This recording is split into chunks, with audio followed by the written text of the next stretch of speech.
Selamat pagi Bapak Ibu Saudara, apa kabar hari ini? Semua pasti berada dalam pemeliharaan dari Tuhan. Hari ini Rabu 21 September 2022 kita bertemu kembali dalam program Marturia Ministry. Kita bersyukur dan bersuka cita hari ini bersama saudara-saudara kita yang berulang tahun kelahiran. Brenda Juanita M. Sidabutar, Caleb Alexander Putra Tenlima, Helena Mariani Butar-Butar, Ibu Dewi Sertika Panjaitan, Alvina Injili Selftiani, Ibu Eni Frida Manurung, Ibu Merlinda Sintuani Sinaga. Kami mengucapkan selamat ulang tahun.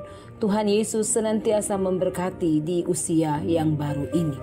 Kami juga mengucapkan selamat ulang tahun perkawinan bagi keluarga Bapak Heru Gunawan dan Ibu Emi Frida Manurung. Tuhan Yesus senantiasa memberkati rumah tangga Bapak dan Ibu dengan kebahagiaan dan sukacita yang datangnya dari Tuhan. Sebelum kita menjalani kehidupan di hari ini, mari kita berdoa. Tuhan Yesus, terima kasih karena Engkau memperkenankan kami menjalani kehidupan kami lagi di hari ini. Tuntun kami Tuhan dengan firman-Mu supaya di sepanjang kehidupan kami di hari ini kami mempermuliakan nama Tuhan. Dalam nama Tuhan Yesus kami berdoa. Amin.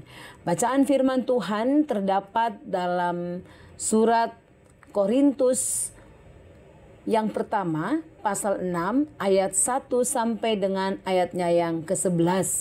1 Korintus pasal 6 ayat 1 sampai 11.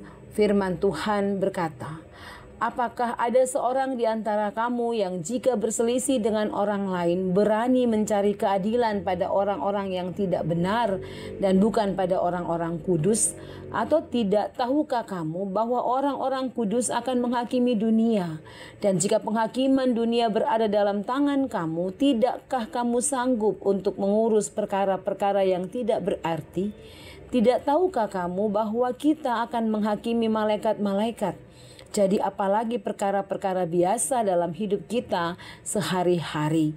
Sekalipun demikian, jika kamu harus mengurus perkara-perkara biasa, kamu menyerahkan urusan itu kepada mereka yang tidak berarti dalam jemaat. Hal ini kukatakan untuk memalukan kamu. Tidak adakah seorang di antara kamu yang berhikmat, yang dapat mengurus perkara-perkara dari saudara-saudaranya? Adakah saudara yang satu mencari keadilan terhadap saudara yang lain dan justru pada orang-orang yang tidak percaya? Adanya saja perkara di antara kamu yang seorang terhadap yang lain telah merupakan kekalahan bagi kamu. Mengapa kamu tidak lebih suka menderita ketidakadilan? Mengapakah kamu tidak lebih suka dirugikan? Tetapi kamu sendiri melakukan ketidakadilan dan kamu sendiri mendatangkan kerugian. Dan hal itu kamu buat terhadap saudara-saudaramu. Atau tidak tahukah kamu bahwa orang-orang yang tidak adil tidak akan mendapat bagian dalam kerajaan Allah? Janganlah sesat, orang cabul, penyembah berhala, orang berzina, banci, orang pemburit, pencuri, orang kikir, pemabuk, pemfitnah, dan penipu tidak akan mendapat bagian dalam kerajaan Allah. Dan beberapa orang di antara kamu demikianlah dahulu, tetapi kamu telah memberi dirimu disucikan, kamu telah dikuduskan, kamu telah dibenarkan dalam nama Tuhan Yesus Kristus dan dalam roh Allah kita. Demikian firman Tuhan. Bapak Ibu saudara-saudara, dalam bacaan firman Tuhan ini Rasul Paulus melihat penyelesaian perselisihan yang terjadi di jemaat Korintus. Ia merasakan kesedihan dan kecewa dengan cara mereka menyelesaikan perselisihan itu.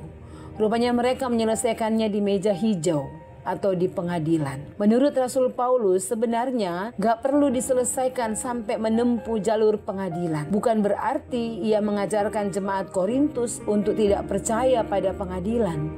Tapi Rasul Paulus ingin mengajarkan jemaat Korintus untuk bisa menyelesaikan masalah atau perselisihan itu secara internal. Diselesaikan dalam jemaat sendiri dengan cara menegur dengan kasih dan iman seperti yang diajarkan oleh Tuhan Yesus. Sehingga mereka dapat saling mengampuni, saling menghargai, dan saling merendahkan diri satu dengan yang lain. Cara ini lebih baik daripada menyelesaikan masalah di pengadilan. Bapak, Ibu, Saudara, perselisihan di antara orang Kristen pun dapat terjadi, baik dalam keluarga, rumah tangga, masyarakat, dan juga dalam persekutuan jemaat. Firman Tuhan saat ini mengingatkan kita untuk menyelesaikannya dalam kasih dan iman kepada Tuhan Yesus Kristus. Menyelesaikan segala sesuatunya dalam iman kepada Tuhan Yesus Kristus, itu selalu mendatangkan damai sejahtera. Tuhan Yesus menolong dan memampukan kita. Amin. Mari berdoa.